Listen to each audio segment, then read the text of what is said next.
ఎన్టీఆర్ అభిమానులకు టీడీపీ శ్రేణులకు మధ్య ఘర్షణ మనం చాలా సందర్భాల్లో చూసాం.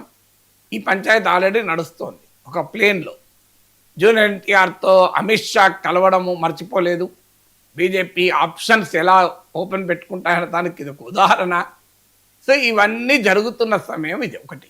రెండవది, జనసేన టీడీపీల మధ్య మీరు అన్నట్లు పవన్ కళ్యాణ్ పట్ల చంద్రబాబు గౌరవంలో ఎలాంటి తేడా లేదు, లోకేష్ గౌరవంలో ఎలాంటి తేడా లేదు. వారి పట్ల చంద్రబాబు పట్ల గౌరవము, లోకేష్ పట్ల అభిమానం చూపడంలో కూడా పవన్ కళ్యాణ్ ఎక్కడా తేడా లేదు. కానీ క్షేత్రస్థాయిలో ఆల్రెడీ మొదలైంది. క్షేత్రస్థాయిలో మనం అనేక చోట్ల ఈ వివాదాలు పత్రికల్లో చూస్తున్నాం. ఇది రియాలిటీ కూడా. ఎందుకు అది అనివార్యం కూడా అవుతుంది. ఎందుకంటే 21 సీట్లు జనసేనకు వచ్చాయి. నెక్స్ట్ టైం వాళ్ళు ఇంకెక్కువ సీట్లు అడుగుతారు. టీడీపీ వాళ్ళు ఇంకెక్కువ సీట్లు పోతాయి. 100% స్ట్రైక్ రేట్ ఉంది. సో ఈ పరిణామాల రీత్యా క్షేత్రస్థాయిలో టీడీపీ జనసేనల మధ్య ఆల్రెడీ కొన్ని చోట్ల స్టార్ట్ అయ్యాయి. టీడీపీ ఎమ్మెల్యే ఉన్న చోట మాకు ప్రాధాన్యత లేదని జనసేన ఎమ్మెల్యే ఉన్నా అక్కడ టీడీపీ ఇన్ఛార్జే రాజ్యం నడుస్తుందని కొన్ని చోట్ల ఆల్రెడీ క్షేత్రస్థాయిలో టీడీపీ జనసేనల మధ్య ఆ స్మాల్ గ్యాప్ అయితే మొదలైంది. బిగ్ గ్యాప్ అని అనుకోను, కానీ స్మాల్ గ్యాప్ మొదలైంది. అది అలాగే పవన్ కళ్యాణ్ పెద్దగా ప్రభావం చూపే పని చంద్రబాబు క్యాబినెట్లో ఇప్పటి వరకు ఏమీ చేయలేదా, చేయలేకపోయాడా అనేది తెలియదు. కానీ రియాలిటీ ఏంటి, పవన్ కళ్యాణ్ ఇది ఆంధ్రప్రదేశ్లో పవన్ కళ్యాణ్ వల్ల జరిగింది.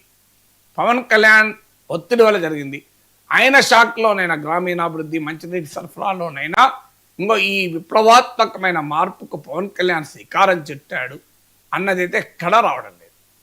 దానివల్ల పవన్ కళ్యాణ్కి ఇది పొలిటికల్గా నష్టము ఫ్యూచర్లో. ఎందుకంటే ఒక పొత్తులు ఎలా ప్రభావం చూపుతాయంటే, పొత్తులు పెట్టుకోవడం వల్ల లాభమే, కానీ ఆ పొత్తు వల్ల ఏం చేసావన్నది కూడా పాయింట్ అవుతుంది. నువ్వు ఏమీ ప్రభావం చూపలేదనుకోండి, పొత్తులు నష్టంగా కూడా మారుతాయి. ప్రభావం చూపగలగాలి. పొత్తు పెట్టుకున్నప్పుడు ఆ ఇంపాక్ట్ సమాజం పైన మేము ఈ పొలిటికల్ పొత్తు పెట్టుకోవడం వల్ల ప్రజలకి లాభం జరిగింది అని చెప్పుకోగలరు రాజకీయ పార్టీ.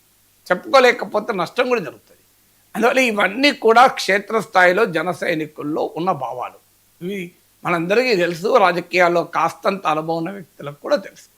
మూడవది, తెలుగుదేశం శ్రేణుల్లో ఉన్న భావన ఏంటి, అసలు ఈ అనవసరంగా జనసేనతో మేము పెట్టుకున్నాం, చంద్రబాబు నాయుడు ఎందుకో ధైర్యం చాలలేదు, ఆ ప్రపంచనం చూస్తే 124 సీట్లు వచ్చిన రీత్యా చూస్తే మాకు జనసేన బీజేపీ లేకపోయినా మేము అధికారంలోకి వచ్చేవాళ్ళం.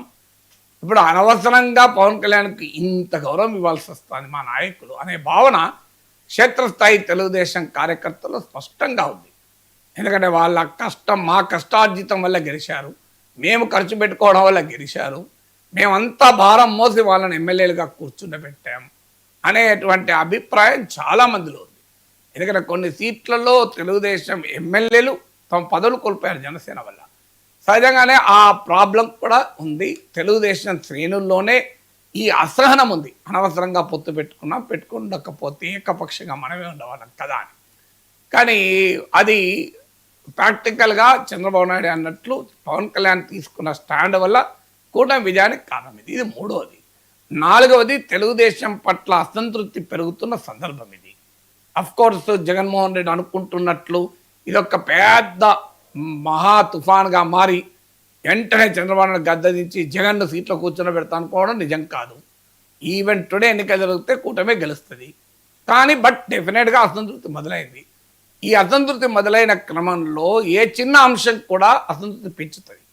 అనుకూలత ఉన్నప్పుడు ప్రతి చిన్న అంశము అనుకూలతను పెంచుతుంది.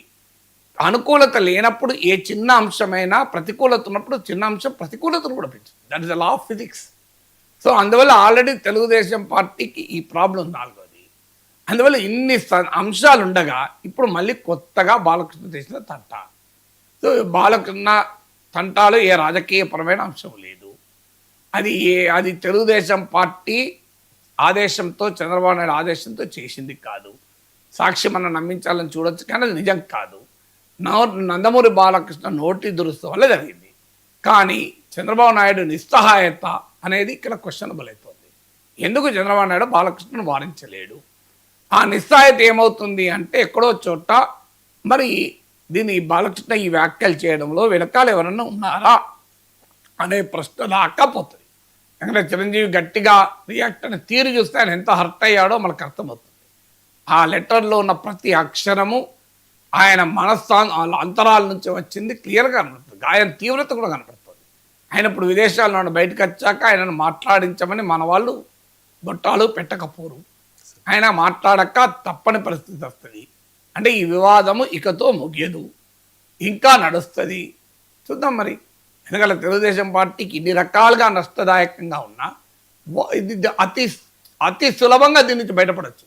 ఏంటి, బాలకృష్ణ ద్వారా ఒక స్టేట్మెంట్, ఇది నేను నా ఉద్దేశం చిరంజీవి గారిని అనడం కాదు, జగన్మోహన్ రెడ్డి సైకో అని అనే క్రమంలో పొరపాటున దొరికిన పదమే కావచ్చు. అది ఉద్దేశపూర్వకం కాదు.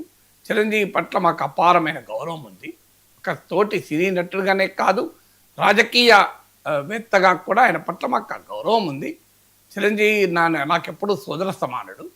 నా ఉద్దేశం ఇప్పుడు లేదు. అయినా నాకన్నా వయసులో పెద్ద, అనుభవంలో పెద్ద, సినీ జీవితంలో పెద్ద, రాజకీయాల్లో పెద్ద గనక నా పెద్దన్నయ్య లాంటి చిరంజీవి పట్ల జరిగిన ఈ అసౌకర్యము ఆయన మనసు బాధపడినట్టుగా అనిపించింది. ఆయన స్టేట్మెంట్ చూస్తే దానికన్నా మించి ఆయన అభిమానులు బాధపడ్డారు. అందుకు నేను బేషరతుగా క్షమాపణ చెప్తున్నాను. ఈ మాటలు ఉపసంహరించుకుంటున్నాను. సభాపతిని కూడా కోరుతున్నాను, ఇది అనుకోకుండా దొరికిన ఈ పదాలను రికార్డుల నుంచి తొలగించండి అని ఒక పత్రికా స్టేట్మెంట్ ఇస్తే అయిపోతుంది కదా. చంద్రబాబు ఆదేశిస్తే బాలకృష్ణ చేస్తారంట. ఎందుకు చేయకపోతే తర్వాత సంగతి, చేయక తప్పదు కదా. ఇది పార్టీ నాయకుడు కదా. సో అవసరం వస్తే పార్టీ నాయకుడు కదా. ఇక ఆ మేరకు వీళ్ళు ఏముంది, ఇలా బాలకృష్ణకేమీ అవమానం కాదు కదా, గౌరవం పెరుగుతుంది. ఇంకా బాలకృష్ణ రెస్పెక్ట్ పెరుగుతుంది కదా. ఎప్పుడైనా మన ధర్మశాస్త్రాలు చెప్పేది ఏంటి, క్షమాగుణము, క్షమించాలని కోరే గుణము, ఈ రెండు మనిషి ఔన్నత్యాన్ని పెంచుతుంది. పొరపాట్లు అందరము చేస్తాం, మనం అంతా మానవమాత్రులం. సో ఎవరమైనా తప్పు చేయొచ్చు, చేయకూడదని కాదు కదా. మనకు పురాణ పురుషులు సైతం కొన్ని సందర్భాల్లో అసందర్భంగా మాట్లాడిన ఉదాహరణలు మనకు పురాణాలు చూస్తే కూడా దొరుకుతాయి కదా. అందువల్ల ఏముంది, ఎవరమైనా బాలకృష్ణ ఎవరైనా తప్పు మాట్లాడచ్చు. ఏముంది అందులో, తప్పు మాట్లాడడం నేరం కాదు, తప్పును సరిదిద్దుకోవడం నేరం, సరిదిద్దుకోకపోవడం నేరం. తప్పు మాట్లాడే ఎప్పుడూ నేరం కాదు. బాలకృష్ణ విషయంలో నేరం కాదు, ఎవరి విషయంలో నేరం కాదు. ఎందుకంటే ప్రతి మనిషి ఏదో ఒక సందర్భంలో అనాలోచితంగానో ఆ క్షణంలో క్షణికావేశంతోనో ఒక సందర్భం సరిగా అర్థం కాకనో తప్పుగా మాట్లాడచ్చు. అది ఏముంది అందులో, తప్పుగా మాట్లాడేది. సచిన్ టెండూల్కర్ కూడా పరిగమాల బాల్ కూడా క్లీన్ బౌల్డ్ అనే సందర్భాలు ఉన్నాయి కదా. ఏముందల్లా, that doesn't mean Sachin Tendulkar is a bad player. దానికేమి చాలా గొప్ప నటులు చిరంజీవి నటించిన సినిమాలు కూడా ఫెయిల్ అయిన సందర్భాలు ఉన్నాయి కదా. That doesn't reduce Chiranjeevi image కదా. జరుగుతుందండి, ఏముంది అందులో. సో అందువల్ల బాలకృష్ణ బేషరతుగా దీనికి ముగింపు పలికితే అది ఆయనకు మంచిది, తెలుగుదేశానికి మంచిది. చూద్దాం సార్, మరి బాలకృష్ణ ఎలా స్పందిస్తారు, అమెరికా పర్యటన తర్వాత చిరంజీవి వచ్చి ఏం మాట్లాడతారు అనేది. ఇక నెక్స్ట్ టాపిక్ వచ్చేసి, సామాజిక మాధ్యమాల్లో తన పేరును దుర్వినియోగం అయ్యేలా కొంతమంది పోస్టులు పెడుతూ ఉన్నారు అంటూ హీరో నాగార్జున ఢిల్లీ హైకోర్టును ఆశ్రయించారు సార్. సోషల్ మీడియాలో నాగార్జునను ఉగ్రవాది అంటూ జూదాన్ని ప్రోత్సహిస్తూ ఉన్నట్టుగా